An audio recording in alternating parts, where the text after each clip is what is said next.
Cinema শুরুতেই আমাদেরকে রাতের সিন দেখানো হয়, যেখানে একটা ফসলের ক্ষেতে একটা জোরালো আলো পুরো ফসল নষ্ট করে দেয়। আসলে এই আলোটা একটা জাদুঘোড়া ছিল। পরের দিন সকালে ক্ষেতের মালিক যখন এই দৃশ্য দেখে তখন সে অনেক কষ্ট পায়, আর সে তার 3 ছেলেকে তার কাছে ডেকে পাঠায় এবং সে তার ছোট ছেলে ইভানকে রাতের বেলায় ক্ষেত পাহারা দিতে বলে, যাতে করে সেই অদ্ভুত জিনিসটাকে ধরতে পারবে যে কিনা তাদের ফসল নষ্ট করেছিল। এরপর রাতের বেলায় পাহারা দেবার সময় ইভান ওই ঘোড়াটাকে দেখতে পায় এবং তাকে দেখে পুরোপুরি অবাক হয়ে যায়। ইভান বুঝতে পেরে যায় এই ঘোড়াটাই তাদের ফসল নষ্ট করেছে, তাই সে ঘোড়াটাকে ধরার জন্য একটা দড়ির ফাঁদ পাতে। কিন্তু এই দড়িটা ঘোড়ার গলায় পরানোর পর ঘোড়াটা খুব জোরে জোরে দৌড়াতে থাকে এবং তার সাথে সাথে ইভানও আকাশে উঠতে থাকে। আর ঘোড়াটা যখন নিচে নামে তখন ইভান জমির উপর গিয়ে ছিটকে পড়ে এবং ঘোড়াটা একটা পাকের মধ্যে গিয়ে আটকে যায়, যা দেখে ইভানের অনেক কষ্ট হয়। তাই সে ঘোড়াটাকে সেখান থেকে উদ্ধার করে, কিন্তু তার সত্ত্বেও ঘোড়াটা দুঃখী ছিল, কারণ ইভান তাকে দড়ি দিয়ে বেঁধে রেখেছিল। ঘোড়াটার এমন অবস্থা দেখে ইভান তাকে মুক্ত করে দেয়, কারণ ইভান একজন ভালো মানুষ ছিল।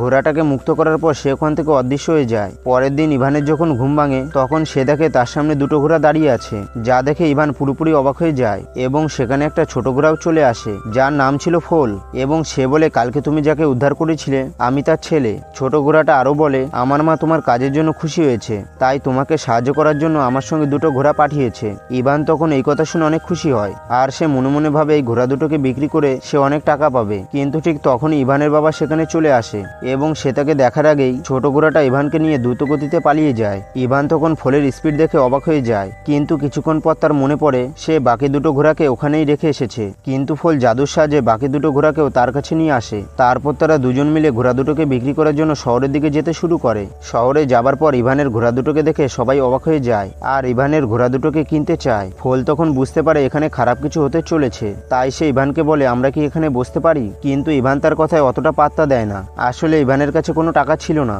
তাই সে মনে করে শহরের লোকেদের কাছে ঘোড়া দুটোকে বিক্রি করতে হবে, সেই জন্য সে ঘোড়া দুটো নিলাম শুরু করে দেয়। অন্যদিকে একজন রাজাকে দেখানো হয় এবং সে বিলাসবহুল জীবনযাপন করে আর তার কাছে ধন সম্পদের কোনো কমতি নেই। সে দূরবীন দিয়ে শহরকে দেখছিল, তখনই তার চোখ পড়ে ইভানের সেই সুন্দর ঘোড়া দুটোর উপর। ঘোড়া দুটোকে দেখার পর রাজার অনেক ভালো লাগে এবং মনে মনে ভাবে একটা সাধারণ ছেলের কাছে এরকম ঘোড়া কিভাবে আসলো। তাই সে ইভানের কাছে আসে আর তার ঘোড়ার উপরে চেপে ঘুরে বেড়াতে চায়, কিন্তু রাজা তার ঘোড়া টাকা না দিয়ে সেখান থেকে চলে যায়। তাই সে ফলকে সাহায্য করতে বলে। ফল তখন তার ম্যাজিক্যাল ভয়েসের সাহায্যে ঘোড়া দুটোকে ডাকতে শুরু করে এবং ঘোড়া দুটো রাজাকে সঙ্গে নিয়ে দৌড়ে আসতে থাকে।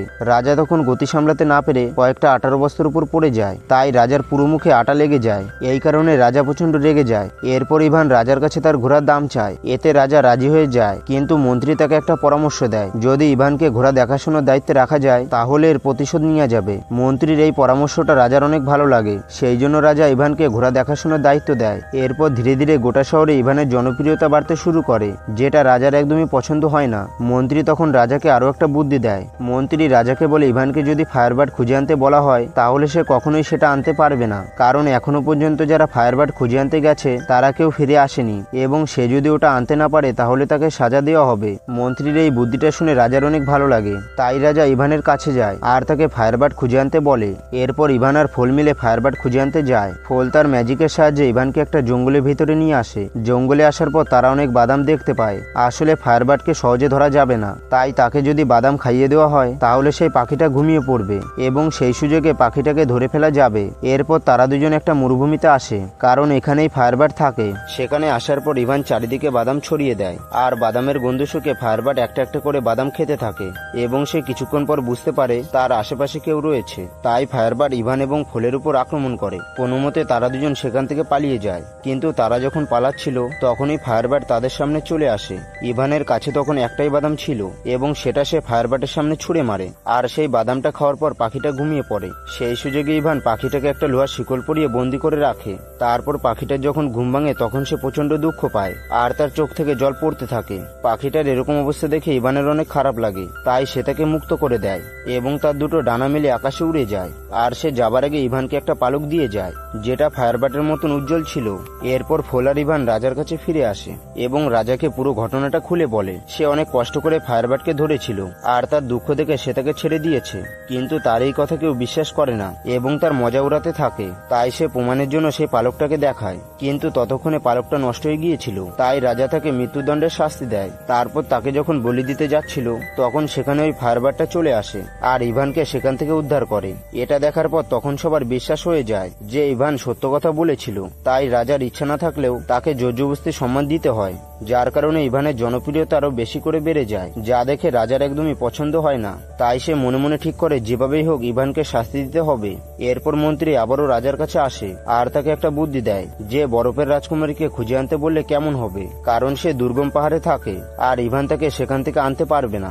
এই বুদ্ধিটা শোনার পর রাজার অনেকটা ভালো লাগে, তাই রাজা ইভানকে বরফের রাজকুমারীকে খুঁজে আনার জন্য আদেশ দেয়। সেই জন্য ইভান ফলকে নিয়ে বরফের রাজকুমারীকে খুঁজতে বেরিয়ে পড়ে। ফল ইভানকে বলে বরফের রাজকুমারীকে খোঁজা মানে মৃত্যুর সঙ্গে পাঙ্গা নেওয়া, কিন্তু ইভান তার কথায় গুরুত্ব দেয় না আর ফলের জাদুর সাহায্যে রাজকুমারীর গুহার সামনে চলে আসে। কিন্তু গুহার সামনে একটা বরফের পাঁচিল ছিল, যেটা ভেদ করা খুবই কঠিন, সেই জন্য তারা ভিতরে ঢুকতে পারছিল না। কিন্তু হঠাৎ ফায়ারব্যাটের জাদুর পালক বরফের দেওয়ালে আগুনের প্রলেপ সৃষ্টি করে, যার ফলে সমস্ত বরফ গলে যায় আর ওই জলের স্রোতে ভেসে ফল নিচে পড়ে যায়। কিন্তু ইভান সেটা দেখতে পায় না এবং সে গুহার ভিতরে প্রবেশ করে দেখে অনেক রাজকুমারী ঘুমিয়ে আছে। ইভান তখন ফায়ারব্যাটের পালক দিয়ে আসল রাজকুমারীকে খুঁজে বার করে আর রাজকুমারীকে তার সঙ্গে যেতে বলে, কিন্তু রাজকুমারী তাকে যেতে বারণ করে দেয় আর বলে এই দুনিয়াতে কোনো সাহস পুরুষ নেই, তাই আমি কাউকে বিয়ে করব না। এই বলে সে পাহাড়ের উপর থেকে লাফ দেয়। তাকে বাঁচানোর জন্য ইভানও লাফ দেয়, কিন্তু রাজকুমারী জাদুর জামার সাহায্যে আকাশে উঠতে পারছিল আর ইভান তখন নিচে পড়ে যাচ্ছিল, তাই রাজকুমারী তাকে বাঁচিয়ে নেয়। কিন্তু ইভানের একটা ভুলের জন্য রাজকুমারীর জামাটা ছিঁড়ে যায় আর তারা দুজনই নিচের দিকে পড়তে থাকে। ঠিক তখনই ফল এসে তাদের দুজনকে বাঁচিয়ে নেয়। তারপর তারা তিনজন একটা জঙ্গলে রাত কাটায়। ফল তখন ইভানকে বলে তুমি রাজকুমারীকে ভালোবেসে ফেলেছো, তাই তুমি রাজার কাছে ফিরে যেও না। কিন্তু ইভান তার কোনো কথা শোনে না। রাজা তখন রাজকুমারীকে দেখে পুরো চমকে যায় এবং ইভান সমস্ত মানুষের কাছে আবারও জনপ্রিয় হয়ে ওঠে।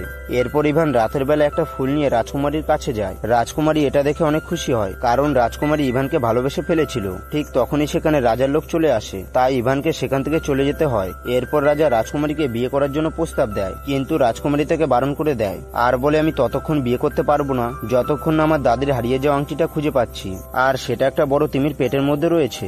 এরই মধ্যে সেখানে ইভান চলে আসে এবং রাজা তাকে আংটিটা খুঁজে আনার আদেশ দেয়। এরপর রাতের বেলায় ফল একটু চিন্তিত ছিল, কারণ সে জানে না তিমি মাছটা কোথায় আছে, তাই সে তার মায়ের কাছে সাহায্য চায়। তখন তার মা দেখিয়ে দেয় এই তিমি মাছটার ভেতরে আংটিটা রয়েছে। পরের দিন ইভান ফলকে নিয়ে আংটিটা খুঁজতে বেরিয়ে পড়ে, কিন্তু যাওয়ার সময় ইভান ব্যালেন্স হারিয়ে ফেলে আর সমুদ্রের মধ্যে গিয়ে পড়ে। জলের ভেতরে সে দেখতে পায় একটা তিমি শিকলের সাথে বাঁধা রয়েছে, যার কারণে তিমি মাছটা একটা পুরো আইল্যান্ডে পরিণত হয়েছে। এরপর তারা দুজন তিমির কাছে যায়। তখন তিমি বলে সে ভুল করে একটা জাহাজ খেয়ে ফেলেছিল, সেই জন্য তাকে এইভাবে চেন দিয়ে বেঁধে রাখা হয়েছে। তখন তাকে মুক্ত করার জন্য ইভানের মাথায় একটা বুদ্ধি আসে।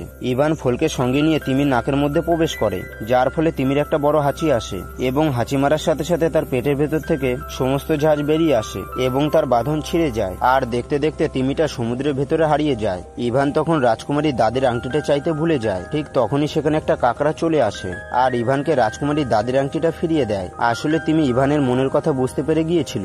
এরপর তারা আবারও রাজ্যে ফিরে আসে আর রাজকুমারীর কাছে গিয়ে আংটিটা ফিরিয়ে দেয়, যা দেখার পর রাজকুমারী অনেক খুশি হয়। এরপর ইভান রাজকুমারীকে বিয়ে করার জন্য প্রস্তাব দেয়। রাজকুমারীও তখন রাজি হয়ে যায়, কিন্তু তখন মন্ত্রী এসব দেখে ফেলে আর তাকে সঙ্গে সঙ্গে বন্দী করে। তারপর মন্ত্রী ফলকে ঘরের ছাদে দেখতে পায় এবং তাকে গুলি করে দেয়, যার কারণে সে আহত হয়ে মাটিতে পড়ে যায়। পরের দিন রাজকুমারী একটা মুরগির বাচ্চাকে দেখতে পায় আর ওই ছোট বাচ্চাটা তাকে ইভানের কাছে নিয়ে যেতে সাহায্য করে। এরপর রাজকুমারী রাজাকে একটা লোভ দেখায় এবং বলে সে যদি গরম জলের পাত্রে লাফ দেয় তাহলে সে তার যৌবন ফিরে পাবে। পরের দিন ইভানকে শাস্তি দেবার জন্য একটা গরম জলের পাত্র, একটা ঠান্ডা জলের পাত্র এবং একটা গরম দুধের পাত্র রাখা হয়। কিন্তু প্রথমে যেই গরম জলের পাত্রটা রাখা আছে সেটার মধ্যে যদি রাজকুমারীর আংটিটা রাখা হয় তাহলে সেটা ঠান্ডা হয়ে যাবে আর ইভানের কোনো কিছুই হবে না। অন্যদিকে ঠান্ডা জলের পাত্রের জন্য ফায়ারব্যাটের পালকটা লাগবে, আর যেখানে গরম দুধ রাখা আছে সেটার জন্য লাইফ অ্যান্ড ডেথ ফুল লাগবে এবং সেটা আনতে যেতে হবে। তাই রাজকুমারী ফলকে সেটা আনতে যেতে বলে, কিন্তু ফল বলে আমি তো আহত।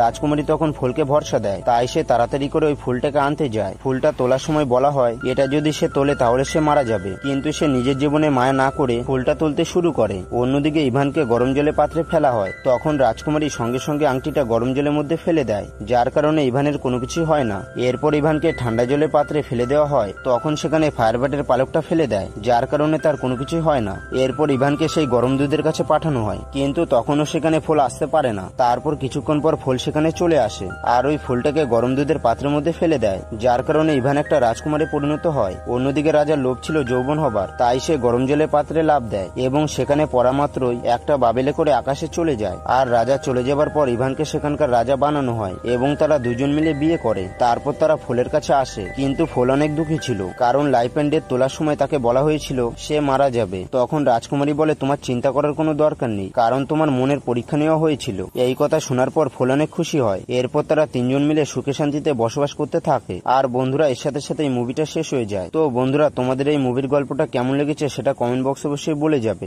আর ভিডিওটা যদি একটু ভালো লেগে থাকে তাহলে একটি লাইক দিয়ে চ্যানেলটিকে অবশ্যই সাবস্ক্রাইব করে রাখবে। তো বন্ধুরা, আবারও দেখা হবে নতুন একটা মুভির এক্সপ্লেন ভিডিও নিয়ে।